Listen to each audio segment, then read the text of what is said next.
अस्सलाम वालेकुम students. Hopefully उम्मीद है कि आप सब खैरियत से होंगे। तो आप में से मोस्टली जो बच्चे क्वेश्चन कर रहे हैं ना, वो ये कह रहे हैं कि सर हमें किस पॉइंट के ऊपर खरीदना चाहिए और किस पॉइंट के ऊपर सेल करना चाहिए, यानी कि हमारी एंट्री प्राइस क्या होनी चाहिए और एग्जिट पॉइंट क्या होना चाहिए। ठीक है। ये तो सिंपली ठीक है, आपको पता चल गया, मैंने आपको समझा दिया कि ट्रेड कैसे लेनी है, यानी कि जो टर्मिनल का इस्तेमाल है, सिंपली मार्केट के ऊपर क्लिक किया या लिमिट लगा के बाय सेल ट्रेड लगानी तो आ गई। हकीकत में क्या वो कंसेप्ट है बाय और सेल का? नहीं। हकीकत में आपको भी पता चलना चाहिए कि किस पॉइंट के ऊपर खरीदना चाहिए और किस पॉइंट के ऊपर बेचना चाहिए।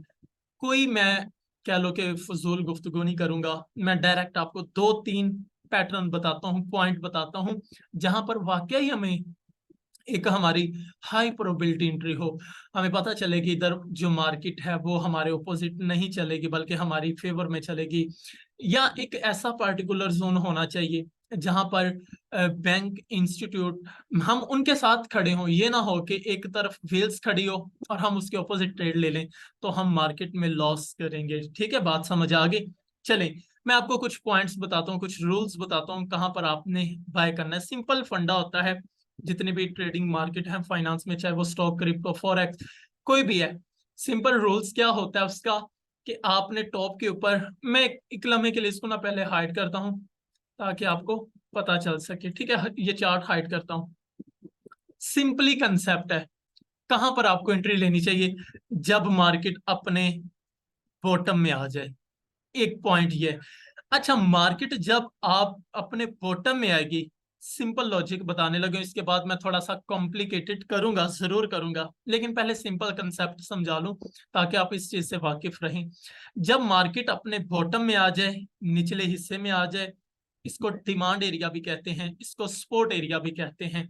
मार्केट का जो बॉटम एरिया ये क्या कहलाता है? सपोर्ट, और इसी को ही डिमांड कहते हैं। इसका मतलब है यहां से मार्केट सहारा लेगी। सपोर्ट का क्या मतलब है? यहां से मार्केट सहारा लेगी।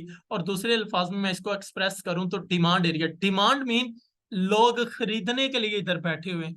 लोगों में ये चीज डेवलप हो चुकी है कि यहां से मार्केट जो है वो रिट्रेस कर सकती है, पुल बैक कर सकती है, ऊपर की तरफ उछल सकती है। तो यहाँ पर लोगों में डिमांड डेवलप हो चुकी है, वो क्रेजी होके बैठे हैं कि हमें यहाँ पर खरीदना चाहिए। तो पता चला कि हमेशा डिमांड एरिया पर बॉटम में स्पॉट के ऊपर क्या करना चाहिए?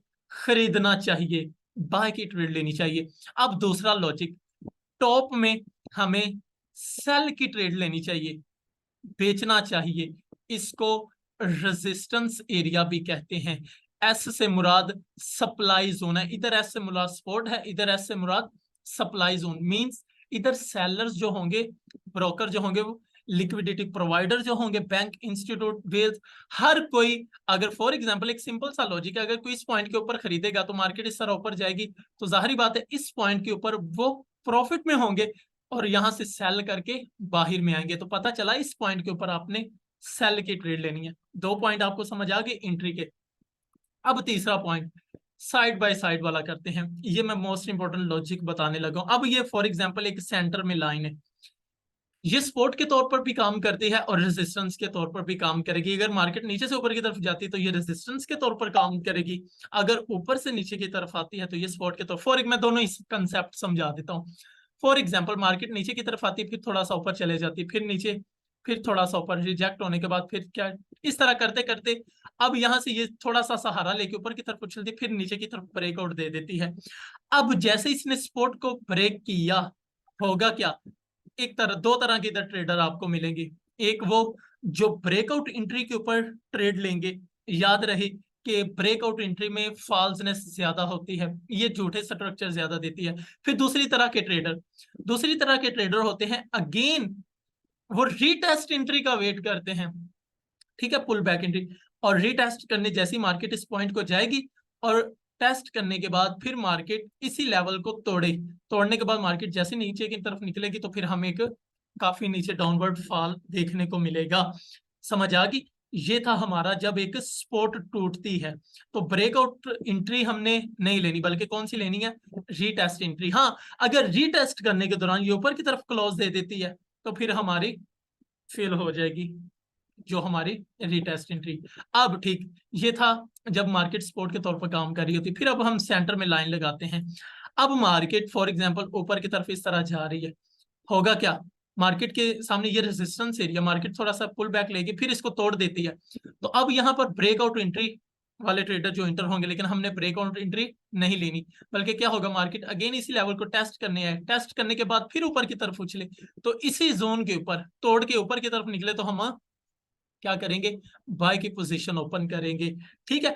हाँ, अब देखो यहाँ पर जो ट्रैप होता है वो कैसा होता है, आपको पता, मैं अक्सर ग्रुप में वेल्स कंसेप्ट शेयर करता रहता हूँ, इंस्टीट्यूट कैसे खरीद रहे हैं, हम उनके साथ भी ट्रेड करते हैं, सिग्नल कितने क्लासिकल वर्क करते हैं वो कैसे। अब एक रिटेल ट्रेडर का क्या कंसेप्ट है, अब रिटेल ट्रेडर क्या करेगा, वो सोच रहा है कि इस तरह मार्केट ऊपर की तरफ जा रही है, रेजिस्टेंस एरिया के ऊपर सेल करना है। ठीक है, मार्केट थोड़ा सा नीचे की तरफ आई, लेकिन फिर उसने ब्रेकआउट दे दिया।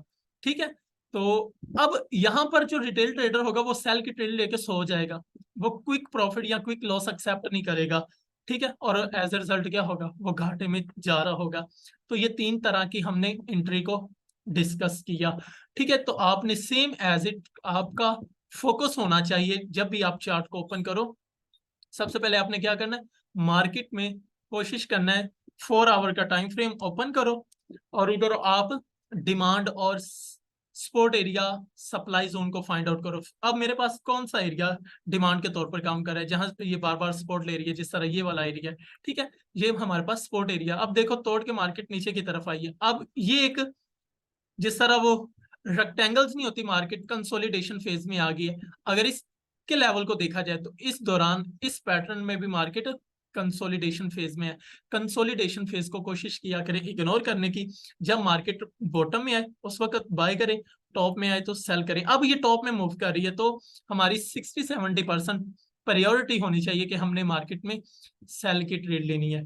ठीक है, बात समझ आई। तो ये तीन बेसिकली कंसेप्ट आज मैं आपके साथ शेयर कर रहा हूँ, तो कल इससे थोड़ा सा एडवांस में आपके साथ शेयर करूंगा। ओके।